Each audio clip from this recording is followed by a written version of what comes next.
Talaga? Paano kung sabihin ko sa'yo ako si Jendesu? Tatanggapin mo kaya ako? Ha?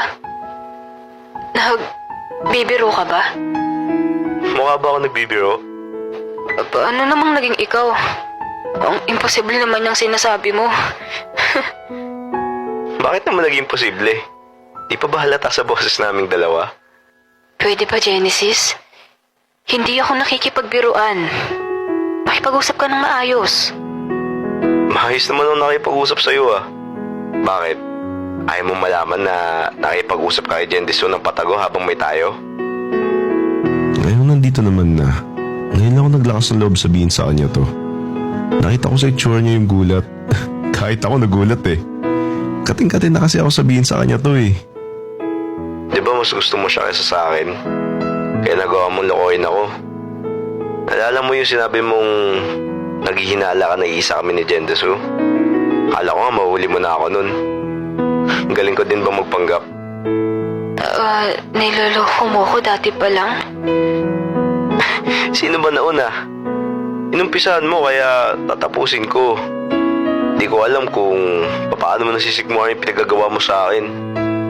Minahal kita ng totoo pero ikaw, niloloko mo lang ako. At talagang sa tropa ko pa. Ano? Hindi ka pa din ba naniniwala? Gusto mo pa ba tawagan kita gamit account ni Jendesu? Tagal kong kinimkim tong sakit na naramdaman ko. Ang daming araw ko pinalipas para sabihin sa kanya lahat. Ngayong nasabi ko na parang nawala yung tinik sa dibdib ko.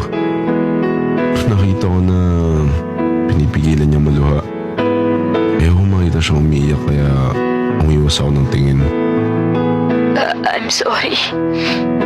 Pinagsisihan ko na lahat yung Genesis. Sorry pero ang hirap na maniwala sa sinasabi mo. Hindi ko alam kung totoo pa ba yung intensyon mo sa akin. Kung hindi ko pa sasabihin sa'yo, parang hindi mo pa din naaminin na niloloko mo ko eh. Kaya nga ako nandito para sabihin lahat sa'yo eh. Maniwala ka, pinagsisihan ko na lahat. Please, bigyan mo lang ako ng chance para mapaligtiwala mo sa akin. At promise ko sa'yo, iingatan ko na yun. Ilang araw mo akong pinagmukhang tanga. Tama na siguro yun. Ayoko na magpakatanga ulit sa'yo, Ira. Hinawakan niya yung kamay ko at tinignan ko siya sa mga mata niya. Kahit pa paano parang sinasabi ng mga mata niya yung totoo. Pero sa ngayon, di ko pa kaya yung sakit na naramdaman ko. Kaya tigas muna ako ng puso ko. Genesis! Sorry pero hanggang dito na lang. Umalis na ako at hindi ko na siya tinignan. Pucha, akala ko kaya ko na siyang patawarin. Akala ko magiging okay na kami after ng pag-uusap namin. Hindi ko alam na mas masakit pala pag sinabi mo yung katotohanan sa kanya. Lumabas ako ng school nun. May klase pa kami pero hindi ko na nagawang pumasok dahil mas gusto kong mapag-isa.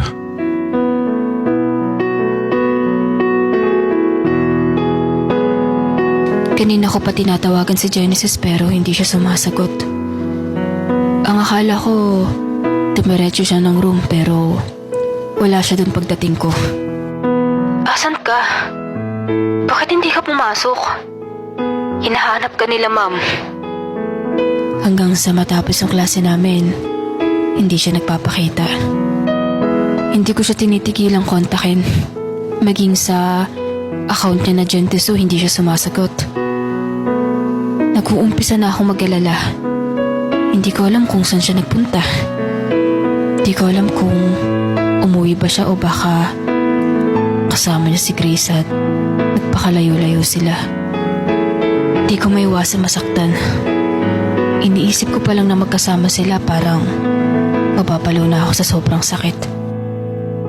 Habang naglalakad ako pa uwi, nakita ko si Grace pero hindi ko nakita ang kasama niya si Genesis. Naglakas loob ako lapitan siya para kausapin siya. Grace? Ay, Ira, ikaw pala yan. nagkita ba kayo ni Genesis? Ha? Hindi. Bakit? May nangyari ba? Nag-usap kami ni Genesis kanina. May kaunting pagtatalo lang kami. After noon, umalis kagad siya. Kaso nga lang, hindi siya pumasok sa klase namin mula kanina pa. Tingin ko lumabas siya ng school. Akala ko nga magkasama kayo. Ha? Hindi ko siya kasama. Baka umuwi lang siya. Hindi ko din alam. Pwede mo ba ako samahan sa kanila? Sige. Pwede naman. Tara. Nagpunta kami sa bahay nila Genesis. Kumato kami at yung tatay ni Genesis yung bumukas ng pinto. Hi, Tito. Nandiyan po ba si Genesis sa loob? Hindi pa umuwi eh. Hindi ba kayo sabay umuwi nun? Hindi ko po siya nakasabay kanina.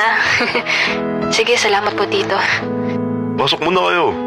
Antayin si Genesis, pauwi na din yun.